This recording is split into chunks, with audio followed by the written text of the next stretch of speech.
நண்பர்களுக்கு வணக்கம். ஆரோக்கியா வியூஸ்ல இருந்து உங்கள் ஆரோக்கியராணி பேசுறேன். இப்போ நம்ம எடுத்திருக்க டாபிக் எதுனா, 2 நாட்களா பரபரப்பா மீடியாவில் பேசப்பட்டு வர்ற செய்தி என்னன்னா, தமிழக வெற்றி கழக மாநாட்டில் பவுன்சர்களால தூக்கி வீசப்பட்ட ஒரு இளைஞனை பற்றி தான். இப்ப தமிழக வெற்றி கழக மாநாடு மிக சிறப்பாக நடைபெற்றது. அப்போ நடிகர் விஜய் அவர்கள் ரேம்ப் வாக் போனாரு. அப்போ ஒரு இளைஞர் ஆர்வ மிகுதியால விஜயை பாக்குறதுக்கு எகிரி குதிச்சு போனாரு.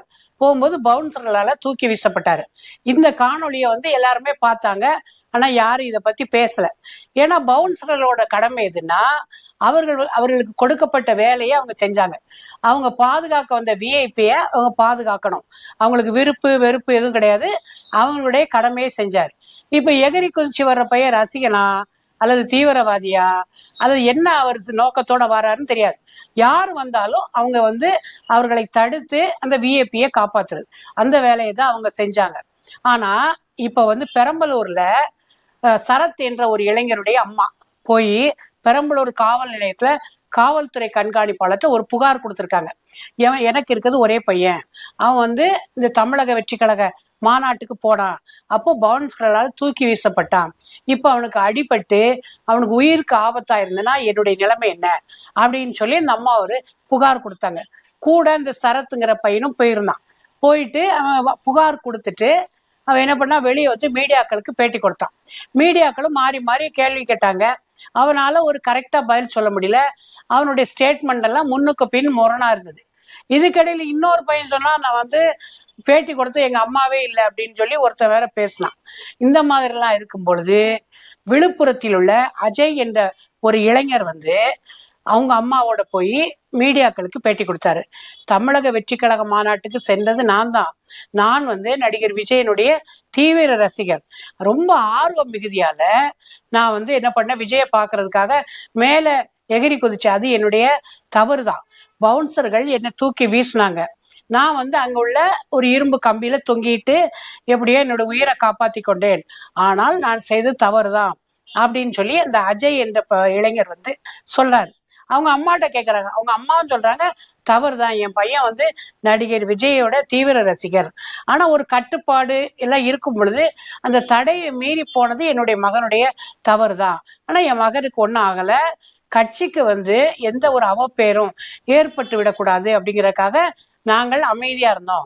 ஆனா இப்ப திடீர்னு ஒரு பையன், பெரம்பலூர்ல ஒரு பையன் தோணி நான் தான் ஏறி குதிச்சேன். இப்ப இந்த அசல் கோளாறு ஒரு பாட்டுல சொல்லுவார் பாருங்க, யாரா அந்த பையன் அப்படின்னா, நான் தான் அந்த பையன் அப்படிங்கிற மாதிரி திடீர்னு ஒருத்தன் எகிரி குதிச்சு நான் தான் போனேன், என்னதான் தள்ளி விட்டாங்க அப்படின்னு சொல்லி இந்த சரத்னு ஒரு இளைஞர் கட்சியை கேவலப்படுத்துற மாதிரி பேசுறாரு. அந்த மாதிரி ஒரு அவமானமும் நற்பெயருக்கு ஒரு களங்கம் ஏற்பட்டு விடக்கூடாது அப்படிங்கிறதுக்காக தான் நான் வெளியே மீடியாக்கள்கிட்ட சொன்னேன். உண்மையிலே தவறு என்னுடையதான் அப்படின்னு சொல்லி அஜய் என்ற இளைஞர் ஒப்புக்கொண்டார். இப்ப இந்த நிகழ்ச்சியெல்லாம் பார்க்கும் பொழுது என்னன்னா, இப்ப இவர்களால வெறும் அம்புகள் தான். இப்ப ஏதோ கொடுக்குற பணத்துக்கோ காசுக்கோ பரிசுக்கோ ஆசைப்பட்டு இவர்கள் சில பொய்யான புகார், பொய்யான ஸ்டேட்மெண்ட் எல்லாம் விடலாம். இவங்களுக்கு ஒண்ணுமே கிடையாது. இவங்க பிரபலமும் கிடையாது. ரொம்ப சாதாரணமான ஆளுங்க. சின்ன விஷயத்துக்கு ஆசைப்பட்டு பொய் புகார்லாம் அளித்து இந்த மாதிரி தன்னுடைய பேரை கேவலப்படுத்திக்கலாம். அதனால அவங்களுக்கு ஒண்ணும் கிடையாது. ஆனா இப்ப என்னன்னா, புகார் எஃப்ஐஆர் நடிகர் விஜய் மீதும் அந்த பவுன்சர்ஸ் மீதும் பதிவு பண்ணியிருக்காங்க. இப்போ எப்படியே காவல்துறை இந்த உண்மையை கண்டறிந்து உண்மையை வெளிப்படுத்துவாங்க. இப்போ அதனால பொய் புகார் அளித்தவர்கள் அவர்களுக்கு ஒண்ணுமே கிடையாது அப்படியான்னு கேட்டுட்டு போயிட்டுருவாங்க. ஆனா இவர்களை ஏவி விட்டவர்களுக்கு ரொம்ப ஒரு தலைக்குனிவும் அவமானமும் மக்கள் மத்தியில ஏற்படும் அப்படிங்கிறதா உண்மை.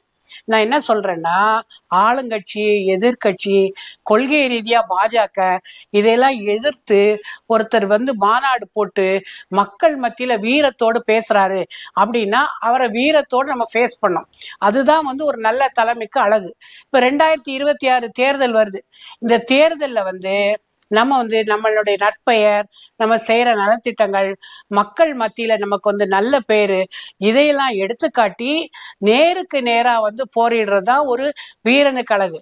இப்ப இந்த அரசியல்ல இந்த மாதிரி பொய்யான புகாரு, பொய்யான தகவல், இதெல்லாம் ஒரு சீப்பான அரசியல். இந்த மலிவு அரசியல் எல்லாம் பெரிய பெரிய ஆளுங்கள்லாம் இதெல்லாம் விட்டுட்டு நேரடியாக களத்தில் இறங்கி தங்களுடைய திறமையை காண்பிக்கட்டும். மக்கள் தீர்மானிக்கட்டும் யார் தலைவர் அப்படிங்கிறத தீர்மானிக்கட்டும். தேவையில்லாம நடிகர் விஜய் வளர்ந்து வர்றாரு அப்படின்னா உடனே அவரை எதிர்க்கிறதுக்கு அவங்க நேரடியாக போரிடலாமே. இந்த மாதிரி தேவையில்லாம ஒரு ஆளுங்களை ஏவி விட வேண்டிய அவசியமே கிடையாது.